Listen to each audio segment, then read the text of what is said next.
some questions over the little remote controls. Don't steal them. You can't use them at home. They don't direct, please. Do you use standard laboratory tests? So prior to an operation or an intervention, do you use any of these? Answer the one which is most appropriate.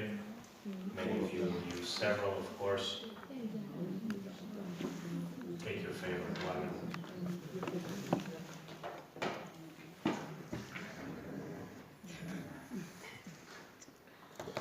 Completely right, and then by the end of the career they may become again completely wrong.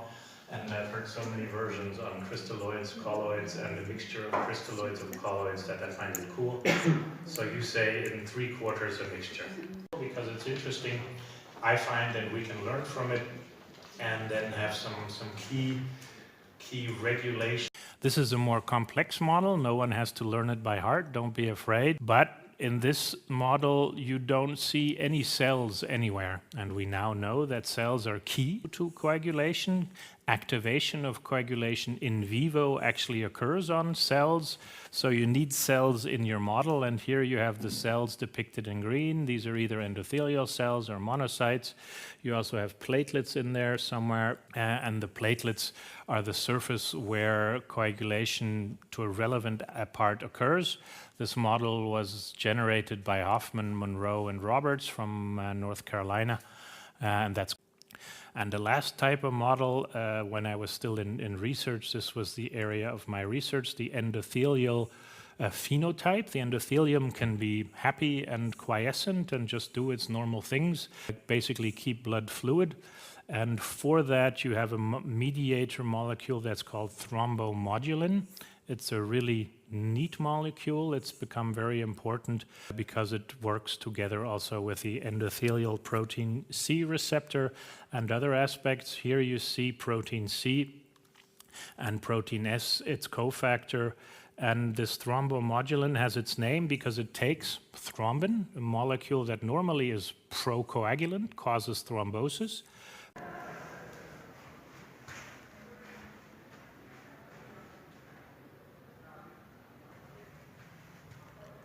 Donau.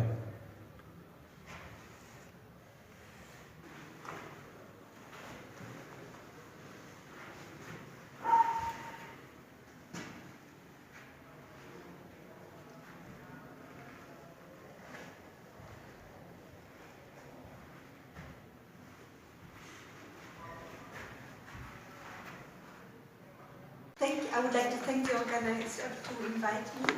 So I am from Switzerland, from Bern. I am hematologist, so it's a little bit from a different field than most of you who are surgeon, or most of you anesthesiologists. I've already found out that there are at least 4 coagulation factors. They had interesting names for them. One of them was fibrinogen. That hasn't changed. It was labeled as.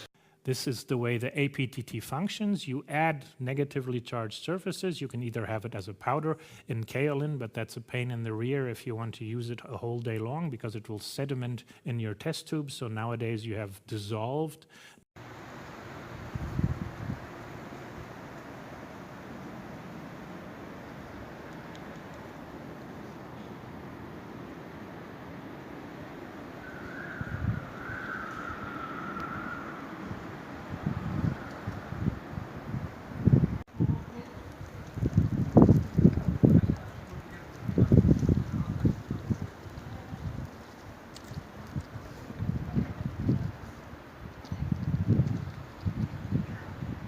So we'll start to discuss about hemostatic agents, and I had the opportunity to present you, I think, the most used hemostatic agent in our clinical practice, plasma.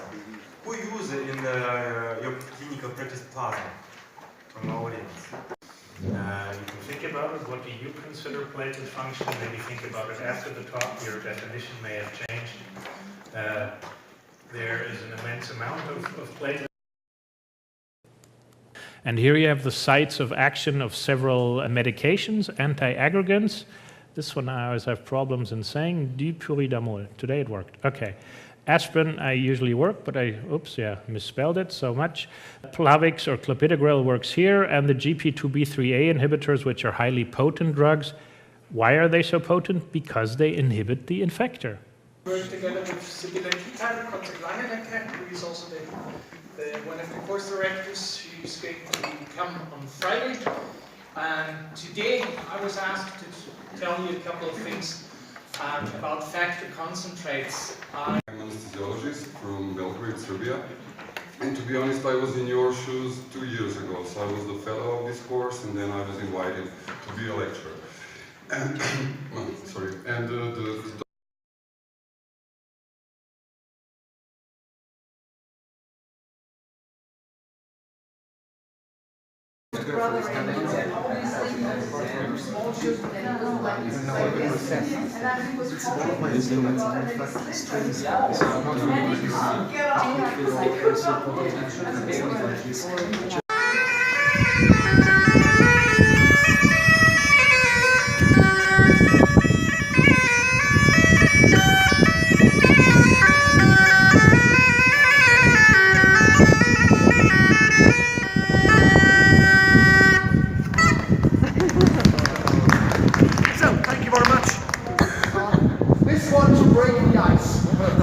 unintended.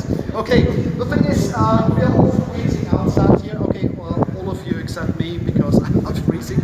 But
Вам как раз спасли ситуацию. Фрезеновский строкмесяц можно пояснить.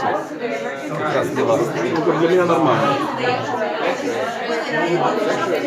Ну все, это домой будет сейчас видео 700 заграть. Идем грузить видео надо будет. Пока все не пришли.